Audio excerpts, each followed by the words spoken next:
ഭാരതീയ ജനാധിപത്യത്തിന്റെ ചരിത്രരേഖകളിൽ സുവർണാക്ഷരങ്ങളാൽ എഴുതപ്പെട്ട ഒന്നാണ് 2023 സെപ്റ്റംബറിൽ ഇന്ത്യൻ പാർലമെന്റ് പാസാക്കിയ നാരി ശക്തി വന്ദൻ അധിനിയമം അഥവാ വനിതാ സംവരണ ബില്ല്. കേവലം ഒരു നിയമനിർമ്മാണം എന്നതിലുപരി പതിറ്റാണ്ടുകളായി ഇന്ത്യൻ സ്ത്രീകൾ കാത്തിരുന്ന രാഷ്ട്രീയ നീതിയുടെ സാക്ഷാത്കാരമാണിത്.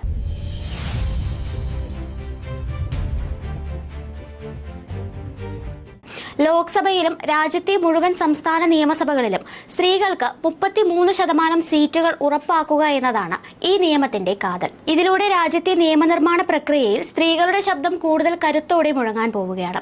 നിലവിൽ പട്ടികജാതി പട്ടികവർഗ വിഭാഗങ്ങൾക്കായി സംവരണം ചെയ്തിട്ടുള്ള സീറ്റുകളിലും കൃത്യമായ ഒരു ഭാഗം വിഭാഗങ്ങളിലെ സ്ത്രീകൾക്കായി നീക്കിവെക്കപ്പെടുന്നു എന്നതാണ് ഈ നിയമം ഉറപ്പു നൽകുന്ന സാമൂഹിക നീതിയുടെ അടയാളം.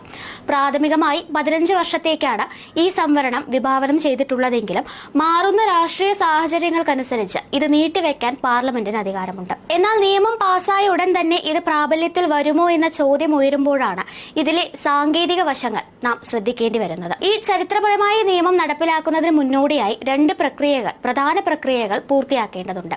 അതിൽ ഒന്നാമത്തേത് രാജ്യത്തെ ജനസംഖ്യാ കണക്കെടുപ്പായ സെൻസസ് ആണ്. സെൻസസ് റിപ്പോർട്ട് ഔദ്യോഗികമായി പുറത്തു വന്നതിനു ശേഷം മാത്രമേ നടപടികൾ തുടങ്ങാനാവൂ.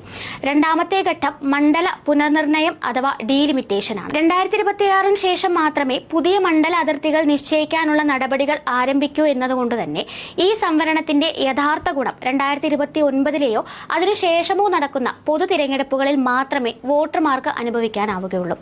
ഈ കാലതാമസം വലിയ രാഷ്ട്രീയ ചർച്ചകൾക്ക് വഴിവെക്കുന്നുണ്ടെങ്കിലും കൃത്യമായ ജനസംഖ്യാ അനുപാതത്തിൽ സംവരണം നടപ്പിലാക്കാൻ ഈ നടപടികൾ അനിവാര്യമാണെന്ന ഭരണഘടനാ വിദഗ്ധർ ചൂണ്ടിക്കാണിക്കുന്നത്. ഈ ബില്ല് നിയമമാകാനെടുത്ത നീണ്ട 27 വർഷങ്ങളുടെ ചരിത്രം ഒന്ന് പരിശോധിച്ചാൽ ഇന്ത്യൻ രാഷ്ട്രീയം നേരിട്ട വലിയ പ്രതിസന്ധി നമുക്ക് കാണാൻ സാധിക്കും.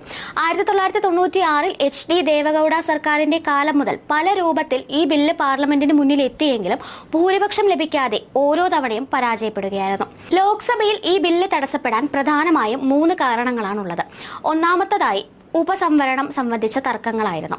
OBC വിഭാഗങ്ങളിലെ സ്ത്രീകൾക്കും ന്യൂനപക്ഷങ്ങൾക്കും പ്രത്യേക കോട്ട വേണമെന്ന ആവശ്യത്തിൽ പല പ്രാദേശിക കക്ഷികളും ഉറച്ചുനിന്നു. രണ്ടാമത്തേതായി 33% സീറ്റുകൾ സ്ത്രീകൾക്കായി മാറ്റിവെക്കപ്പെടുമ്പോൾ തങ്ങളുടെ രാഷ്ട്രീയ ഭാവി ഇല്ലാതാകുമെന്ന് പല പുരുഷ പ്രതിനിധികളും ഭയക്കുന്നു. മൂന്നാമതായി രാഷ്ട്രീയ പാർട്ടികൾക്കിടയിൽ ഈ വിഷയത്തിൽ ഒരു പൊതുസമ്മതം രൂപീകരിക്കാൻ കഴിയാത്തതും പാർലമെന്റിനകത്തെ ശക്തമായ പ്രതിഷേധങ്ങളും ബില്ല് വോട്ടിംഗിലേക്ക് എത്തുന്നതിനെ വർഷങ്ങളോളം തടഞ്ഞു. എന്നാൽ 2023 പ്രതിപക്ഷവും ഭരണപക്ഷവും ഒരേപോലെ പിന്തുണ നൽകിയതോടെയാണ് ഈ തടസ്സങ്ങളെല്ലാം നീങ്ങുകയും ഇന്ത്യൻ ജനാധിപത്യം സ്ത്രീപക്ഷത്തേക്ക് ഒരു വലിയ ചുവടെടുത്തു വെക്കുകയും ചെയ്തത്. നയരൂപീകരണത്തിലും ഭരണനിർവഹണത്തിലും സ്ത്രീകളുടെ മുഖ്യ പങ്കാളിത്തം ഉറപ്പാക്കുന്നതിലൂടെ ഇന്ത്യയുടെ ജനാധിപത്യം കൂടുതൽ അർത്ഥവത്തുള്ളതായി മാറുകയായിരുന്നു. News desk India mirror.